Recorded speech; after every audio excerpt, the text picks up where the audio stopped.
حدیث مبارکہ سے معلوم ہوتا ہے، حضرت محمد صلی اللہ علیہ وسلم نے ارشاد فرمایا کہ ذوالحجہ کے ابتدائی 10 دن اللہ تعالیٰ نے بطور قسم ان کا ذکر قرآن کریم میں فرمایا،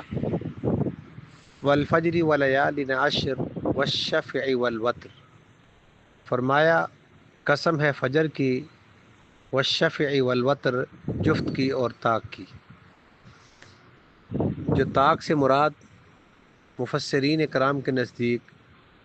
یوم عرفہ ہے، یعنی 9 ذی الحجہ، اور فرمایا کہ 9 ذی الحجہ کا روزہ یہ 2 سال روزہ رکھنے کے برابر اللہ ثواب عطا فرماتے ہیں، ایک گزشتہ سال اور ایک آئندہ سال کے لیے یہ گناہوں کا کفارہ ہے، اور